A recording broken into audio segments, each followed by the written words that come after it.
कांग्रेस प्रदेश अध्यक्ष राव नरेंद्र सिंह ने कहा है कि एसआईआर को लेकर के कांग्रेस पार्टी गंभीर है। एसआईआर को लेकर के कांग्रेस ने हाई लेवल कमेटी का गठन किया है। कमेटी के सदस्यों की ड्यूटी निर्धारित की गई है और सभी विधानसभा क्षेत्र में जाकर के बूथ एजेंट को सतर्क करे कि बूथ के अंदर कोई गलत वोट नहीं बन पाए और सही वोट कटने नहीं पाए। राव नरेंद्र ने कहा है कि कांग्रेस संविधान में विश्वास रखती है और लोकतंत्र को मजबूत करने के लिए हर समय प्रयास करती रहती है। वहीं राव नरेंद्र ने कहा कि बिहार और पश्चिम बंगाल में एसआईआर के दौरान लाखों लोगों की वोट कटने का मामला सामने आया था और सही मायने में लोगों को वोट के अधिकार से वंचित रखा गया। वोट डालने का अधिकार हमारा मौलिक अधिकार है, इसलिए हरियाणा के अंदर निष्पक्ष आधार पर एसआईआर का कार्य होना चाहिए। वहीं नीट परीक्षा पेपर लीक पर बोलते हुए राव नरेंद्र ने कहा कि नीट पेपर लीक होना लाखों युवाओं के भविष्य के साथ खिलवाड़ है। शिक्षा और परीक्षा के ऊपर माफियाओं का कब्जा हो गया है। बीजेपी सरकार के 12 साल में 90 से ज्यादा पेपर लीक हुए हैं। राहुल गांधी ने कोटा में युवाओं से कहा है कि वो इस पूरे मुद्दे को लेकर के राजनीति नहीं कर रहे हैं, बल्कि युवाओं के भविष्य की बात कर रहे हैं।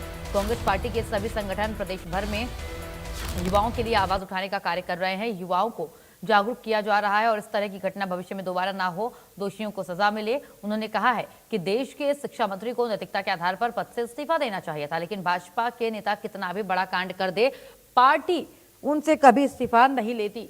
राम मंदिर चंदा चोरी मामले पर बोलते हुए राव नरेंद्र ने कहा कि देश के करोड़ों लोगों की आस्था राम मंदिर से जुड़ी हुई है। बीजेपी ने राम मंदिर को लेकर के देश की जनता को गुमराह किया। राम मंदिर बनाने का फैसला कोर्ट ने दिया था। राम मंदिर निर्माण की शुरुआत स्वर्गीय राजीव गांधी के समय से हुई थी। उस समय राम मंदिर के गेट खुलवाए गए थे और राम मंदिर में लाखों श्रद्धालु प्रतिदिन दर्शन करने जाते थे। श्रद्धालुओं द्वारा करोड़ों रुपए चढ़ाया जाता था और उसमें सिंधमारी हो जाए तो इससे बड़ा पाप कुछ नहीं हो सकता।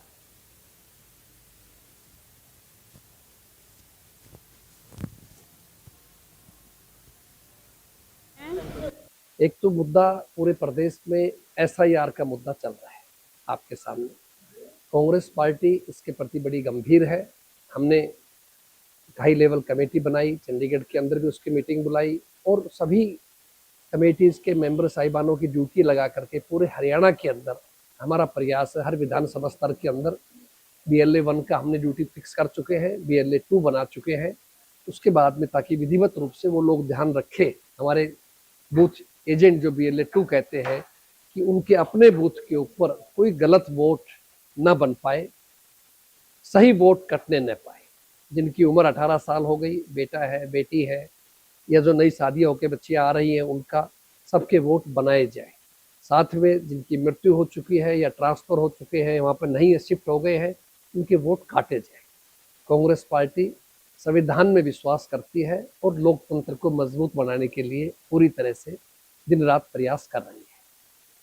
आगे क्योंकि पहले जो एसआईआर हुआ, चाहे बिहार में, बंगाल में, लाखों वोट कटने की जो शिकायत आई, आम जनता जो सही मायने के अंदर वोट का अधिकार रखता है और अगर उसको वोट से वंचित कर दिया जाए तो इससे बुरी कोई बात नहीं हो सकती। उसका अधिकार छिन जाता है। ये हमारा मौलिक अधिकार भी है जो संविधान के द्वारा हमें मिला है।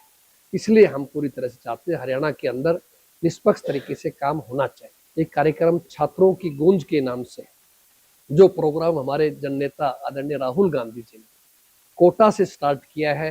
कोटा के अंदर आपने देखा हजारों लाखों नौजवान साथियों की जो भीड़ थी और वो सब लोग पीड़ित थे। सवाल एक पेपर लीक होने का नहीं है, केवल एक 22 लाख विद्यार्थियों का नहीं है, बल्कि पूरे देश के नौजवानों का भविष्य का है। जिस तरह से शिक्षा और परीक्षा के ऊपर माफियाओं का जो कब्जा हो गया और इस 12 सालों के अंदर लगभग 90 से अधिक पेपर लीक हुए, उसके बाद भी नीट के बाद भी अभी एक मध्य प्रदेश से दूसरी शिकायत आई, महाराष्ट्र की आई, वहां भी एक हुआ। तो इसलिए कांग्रेस पार्टी ये चाहती है, हमारे नेता राहुल गांधी चाहते हैं कि इन बातों का राजनीतिकरण नहीं किया जाए।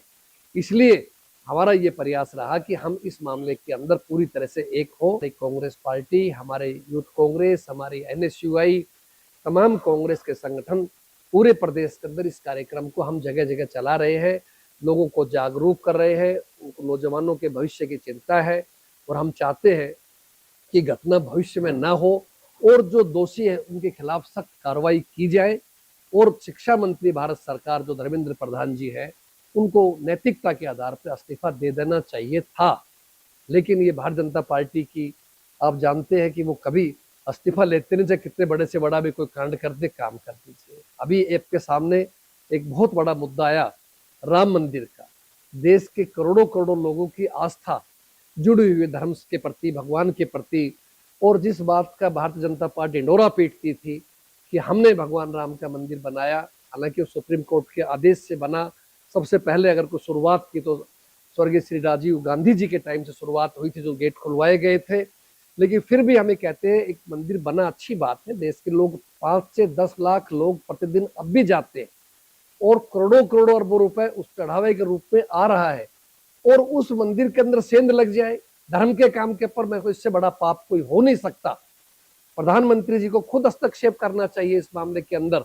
जो कहा करते थे, ना खाऊंगा ना खाने दूंगा, तो कौन आ गया आपकी नाक के नीचे। और योगी जी से भी मैं कहना चाहते हैं कि आप खुद एक साधु वेश में है, नाथ संप्रदाय से, तो आपका धर्म बनता है कि ऐसी घटना प्रदेश में घटी है यूपी के अंदर, लोगों का विश्वास खत्म हो गया धर्म के ऊपर से, तो निश्चित रूप से न केवल ड्राइवर कंडक्टर पकड़ने की बात नहीं है, बल्कि बड़े मगरमच्छों पे हाथ डालना चाहिए कि कितना भारी घपला हुआ है। और मैं समझता हूँ ये घपला हजारों करोड़ के अंदर होगा। ये कहने का 200 करोड़ की खबर आ रही है, कितने की आ रही है, वो आपके